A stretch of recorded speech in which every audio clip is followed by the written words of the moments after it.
Hi, my name is Matt Brophy. I'm the brewmaster for Flying Dog Brewery. We recently joined up with the gang from Woodbury Kitchen in Baltimore to put on a beer dinner like no other.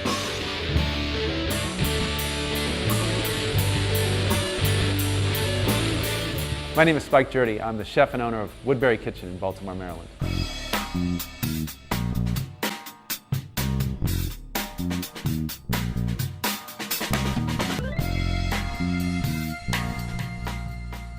The idea kind of came about as I owned and operated other restaurants in the city. And I became more and more enamored of the product and the people I was working with who were growing our local food. And it became clear to me that I needed to do a restaurant that was just based on this idea that we could source our food locally from a community of growers and producers and processors, brewers and winemakers. And that's what the restaurant's all about. Physically, when you walk through the door, you'll see a restaurant that's basically been hand-built by local craftspeople here that are based with us right here in Clipper Mill. The light fixtures were blown next door at a glass studio run by Anthony Corradetti and his wife.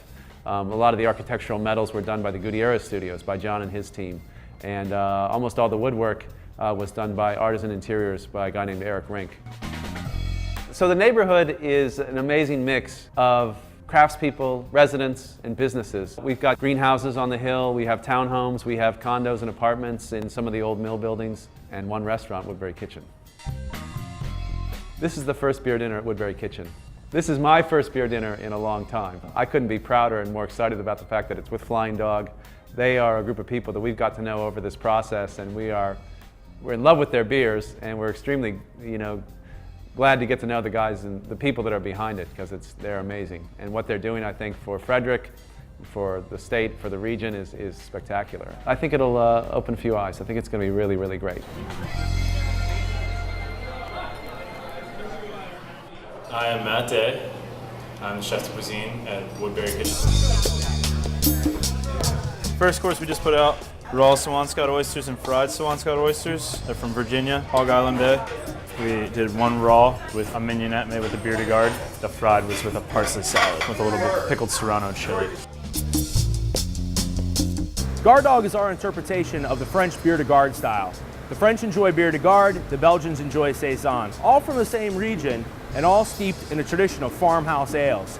In our case, in addition to malted barley, we use rye malt and wheat malt. We also use a unique yeast strain with this beer that gives it that spicy aroma.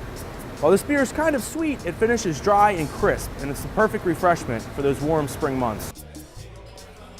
Beef tartare with a little bit of spring garlic mayonnaise, some potato chips, chives, and a Whitmore Farm egg yolk. The beef is from Reisterstown, Maryland, Liberty Delight.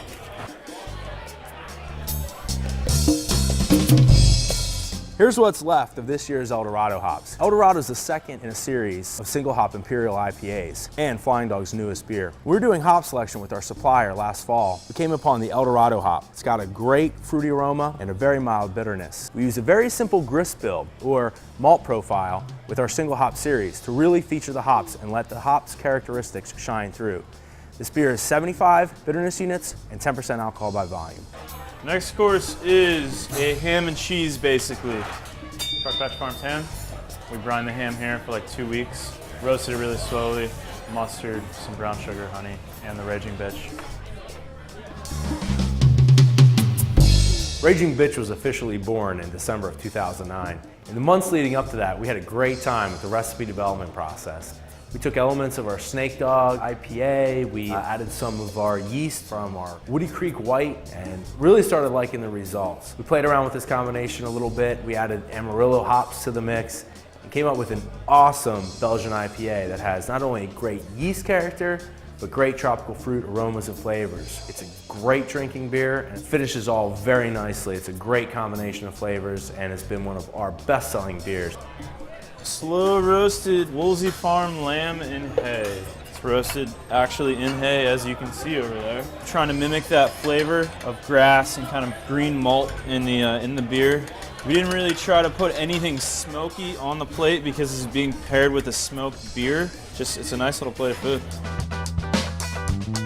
Being a brewer is a lot of fun, and while a lot of beers fit into style categories, and right now the Brewers Association recognizes over 100 different styles, sometimes you want to come up with something new. So we had a lot of fun when we were coming up with the Dog Schwartz recipe. We started with a base of the German Schwarzbier style, which is the German black lager.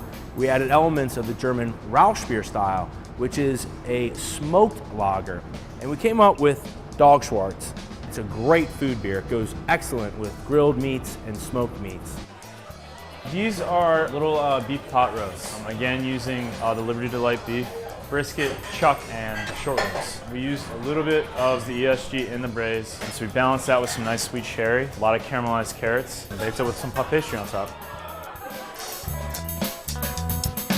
Hunter S. Thompson's always been a good friend of the brewery. To come up with a recipe for this beer to celebrate Hunter's life, we used crystal malts, chocolate malts, and a ridiculous amount of Cascade hops.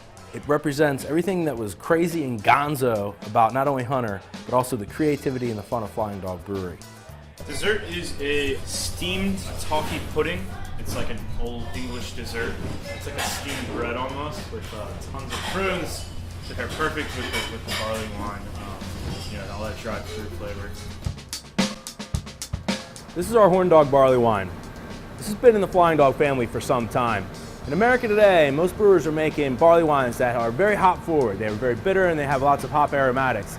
We've stayed true to our roots with this beer. We use a classic English ale strain that really brings out the fruitiness in this beer. We get flavors and aromas of figs and prunes, and the caramel malts we use put it all together and give this beer its beautiful mahogany color. At 10% alcohol, it's a great beer. You know, it's always a great experience working with a creative partner who likes to push the boundaries as we do. We look forward to many more incredible beer dinners at Woodbury Kitchen.